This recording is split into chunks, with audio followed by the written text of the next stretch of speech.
여러분은 교육하면 어떤 것이 떠오르시나요? 아마 머릿속에 많은 것이 떠오를 것 같은데요.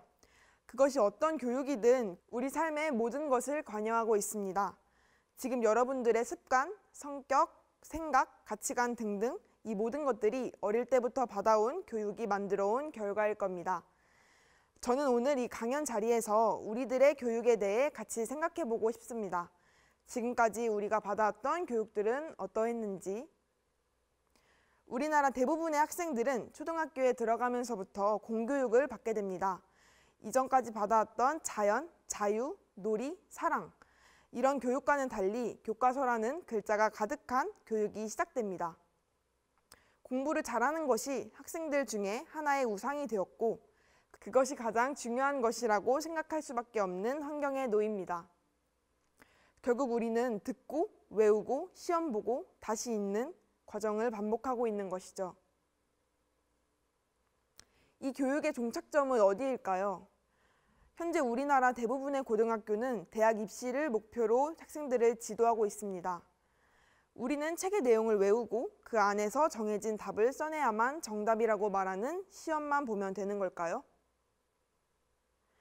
여기서 저는 덴마크의 삶을 위한 교육의 토대를 마련한 그른투비가 말했던 교육에 대해 이야기하고 싶습니다. 그른투비는 삶을 위한 교육이 무엇인지에 대해 생각하던 사람이었습니다. 사람들과의 의사소통, 상호작용을 통해 이어져 오거나 생활 속에서 전달된 것을 살아있는 언어라고 말했습니다. 반대로 글자로 시작해 글자로 끝나는 단지 지식에만 불과한 그런 문자들을 죽은 문자라고 말했죠. 그른투비는 시험은 자신의 경험이 아닌 다른 사람의 말을 반복해야만 답할 수 있는 것이라고 말합니다. 그저 같은 지식을 이어받고만 있다는 것이죠. 또 학교는 끊임없이 개발하고 우리 자신과 다른 사람의 삶을 개발해야 한다고 말합니다. 현대의 교육은 죽은 문자들로 되어 있습니다. 다시 저희의 이야기로 돌아와서 여러분은 왜 이것을 하고 계신가요? 왜 해야 하는지 생각해 본 적 있으신가요? 아니면 이럴 생각해서 뭐해? 이럴 시간에 공부나 하자. 이렇게 그냥 체념해 버릴 때도 있었을 것 같아요. 당장 밀려오는 숙제, 시험, 입시 이것들이 오히려 여러분들의 순수한 호기심이나 자기 재능을 알아가는 것을 막고 우리의 삶을 위한 교육은 아니라는 생각이 듭니다. 우리는 그저 모두가 하고 있어서 시험에서 좋은 점수를 받으려고 좋은 대학에 가려고 우리들의 긴 시간들을 쓰고 있습니다. 그른투비는 삶을 위한 교육은 죽은 문자로 된 책에 의지하지 않고 살아있는 언어로 삶의 경험을 주고받는 것이라고 말합니다. 그것은 자격이나 시험, 이수, 직업훈련, 사회의 질서를 가르치는 것이 아닙니다. 그런 것들은 모두 죽은 문자로 된 책을 배울 때나 필요한 거죠.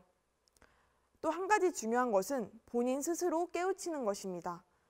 이것은 마음의 깊은 곳에서 나오는 것이기 때문에 시험이나 제도로는 끌어낼 수 없는 것입니다. 무엇보다 이것은 자유가 있어야 가능합니다. 실제로 덴마크에서는 그른투비의 생각에 동조하는 많은 사람들이 덴마크 곳곳에서 작은 기숙학교 형태의 삶을 위한 학교를 만들어 나가고 있습니다. 또 진로를 탐색하고 다양한 경험을 제공하면서 삶의 방향을 가늠할 수 있게 하는 애프터 스쿨레를 운영하기도 합니다. 우리에게는 마음의 여유를 가지고 나라는 존재를 되돌아보면서 나에게 어떤 재능이 있는지 충분히 알아보고 진로를 계획하고 앞으로의 삶을 준비할 수 있는 시간이 필요합니다. 우리에게 삶을 위한 교육은 어쩌면 먼 이야기를 말하는 것처럼 들릴 수도 있습니다. 하지만 더 이상 학력이 모든 것을 해결해주지 못하는 사회가 되어가고 있습니다. 이제는 우리가 삶을 위한 배움을 추구해 나갔으면 좋겠습니다. 감사합니다.